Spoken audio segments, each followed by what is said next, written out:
YouTube channel homeo reader पे स्वागत करता हूं।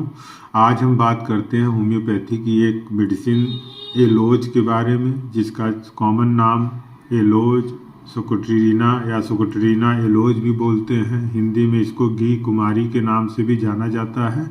यह लिलिएसी फैमिली का एक सदस्य होता है और होम्योपैथी में इसकी इम्पोर्टेंस बहुत ज़्यादा है। अगर हम बात करें तो होम्योपैथी में जनरली इसका उपयोग जो है विभिन्न बीमारियों में किया जाता है। डायरिया के लिए स्पेशली जो है ये बीमारी का यूज होता है। इसके अलावा जो है कॉन्स्टिपेशन की कंडीशन हो गया, हेडेक हो गया, विंटर में जो ईचिंग अप्रोच होते हैं उसमें भी इस मेडिसिन का उपयोग किया जाता है। साथ में हीमोरॉइड पाइल्स में भी इसका उपयोग किया जाता है। अगर हम इसके कॉन्स्टिट्यूशन की बात करते हैं तो जनरली जो इसका पेशेंट होता है, इसका जो पेशेंट का कॉन्स्टिट्यूशन होता है वो इंडोलेंट पेशेंट होता है, वियरी पेशेंट होता है। अगर देखें तो जनरली इसको एडाप्ट किया जाता है, adapted to indolent weary person, adapted to indolent weary person averse to either mental और फिजिकल लेबर। उन पर्सनों पर इसका अप्लाई किया जाता है जो है इंडोलेंट होते हैं। इंडोलेंट मतलब लेजी टाइप के होते हैं, ना तो वो मेंटल एक्टिविटी करना पसंद करते हैं और ना ही फिजिकल एक्टिविटी में प्रतिभाग करते हैं, या मेंटल और फिजिकल दोनों, मानसिक और शारीरिक क्षमता दोनों का काम करना उनको पसंद नहीं होता है। तो उन पर्सन में हम जनरली जो है एलोज सोकोट्रिना का कॉन्स्टिट्यूशन देखते हैं। एलोज सोकोट्रिना का जो कॉन्स्टिट्यूशन होता है वो जनरली वियरी पर्सन में होता है, जो इंडोलेंस होते हैं, averse to either mental and physical work या लेबर।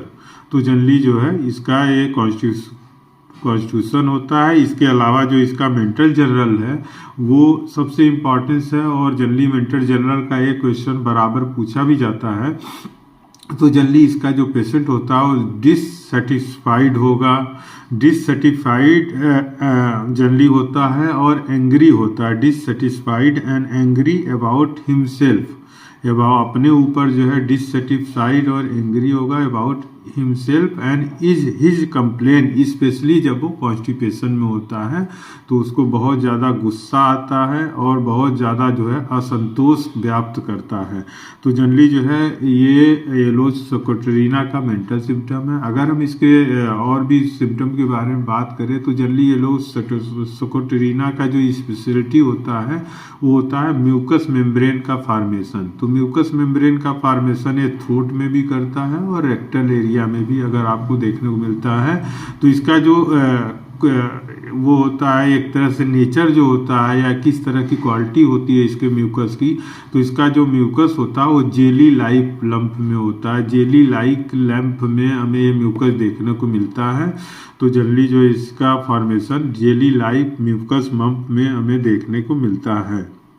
अब वो specially mucus membrane rectal area में भी होता है और थ्रोट वाले एरिया में भी आपको देखने को मिलता है। डायरिया की अगर हम बात करते हैं तो डायरिया में बंदा जो है अर्ली मॉर्निंग डायरिया होता है, जैसे क्रॉटन टिग में भी पाया जाता है और इसमें भी है, ओलिएंडर में भी आपको देखने को मिलता है।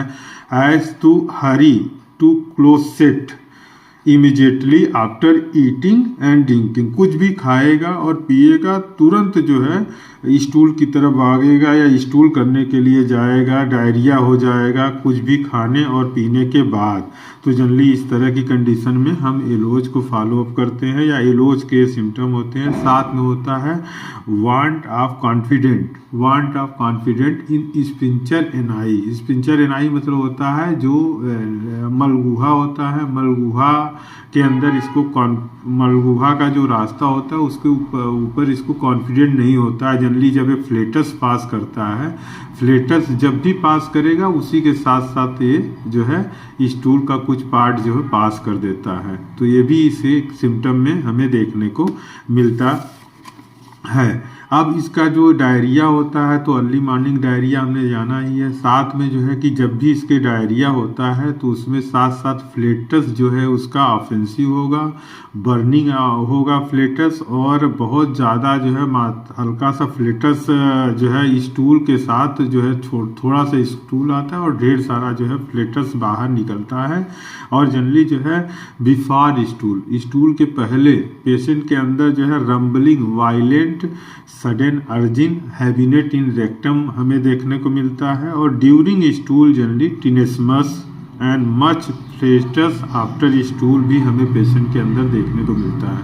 इसका जो हेमराइड होता है वो बहुत ज़्यादा पूछा जाता है। तो इसका जो हेमराइड होता है वो blue like bunch of the grape, अंगूर के गुच्छे जैसा जो है बंच में हमें ब्लू कलर का देखने को मिलेगा हेमराइड।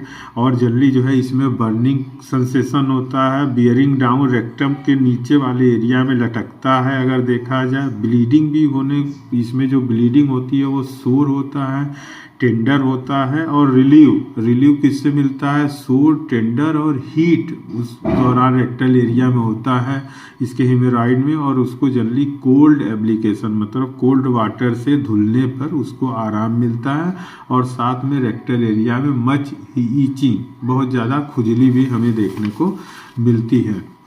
इसके अलावा जो इसका एक स्किन का एक और सिम्टम होता है कि each appear each year when winter approach, जब भी ठंड का मौसम आता है तो उसको ईचिंग की प्रॉब्लम हमें देखने को मिलती है। जल्दी ये सोराइनम के अंदर भी ये सिम्टम पाया जाता है। अगर हम मोडलिटी की बात करते हैं तो अर्ली मॉर्निंग इसका एग्रावेशन होता है। सेडेंटरी लाइफ जो जीते हैं, मतलब चेयर मेज कुर्सी वाला काम, उठ बैठने वाला जो काम करते हैं, टेबल चेयर वाला जो पर्सन काम करता है, उनमें ये बीमारी देखने को मिलती है। और जनरली एग्रावेशन हॉट से होता है, ड्राई वेदर से होता है, आफ्टर ईटिंग, आफ्टर ड्रिंकिंग भी हमें देखने को मिलता है।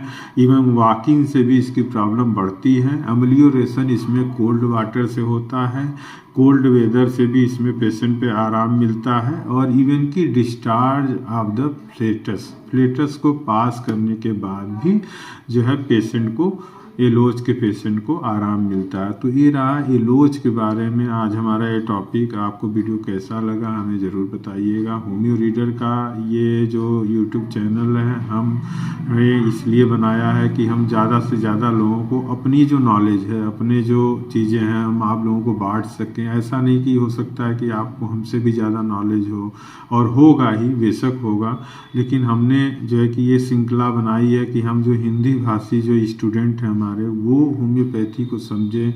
और एलन की नोट के जो सिम्टम होते हैं जनरली उनको जो है कि हम लोग पढ़ते तो हैं लेकिन उसको हम समझ नहीं पाते। जैसे इंडोलेंट क्या होता है? इंडोलेंट मतलब होता है लेजीपन, लेजी या बहुत ज़्यादा जो है कि काम न करने वाला, काम चोर होना, या सुस्त पर्सन जो होता है। तो इस तरह के जो शाब्दिक अर्थ है, जब हमें उसका मतलब पता होता है तो हम ईजी वे में होम्योपैथी के सिम्टम को समझ पाते हैं। तो हमारा जो ये प्रयास है, हमारा प्रयास ये है कि हम हिंदी भाषी जो हमारे छात्र हैं होम्योपैथी के, उनको हम अपनी तरफ से जो है कि अच्छी तरह समझा सकें, क्योंकि मैं भी हिंदी भाषी ही छात्र रहा मैं, तो इसलिए हमारी ये जो है कि कोशिश है कि हम होम्योपैथी में हर सब्जेक्ट को टच करेंगे। तो धीरे धीरे हम जो है कि हर सब्जेक्ट को टच करेंगे और हम आपको और ज़्यादा जो है जानकारी देते रहेंगे। अगर आपको भी कुछ हमसे पढ़ना है तो आप कमेंट बॉक्स में लिख सकते हैं, हम उसको भी डिस्क्राइब करेंगे आपको। जो है कि तब तक के लिए आप लोगों का जो है कि बहुत बहुत धन्यवाद।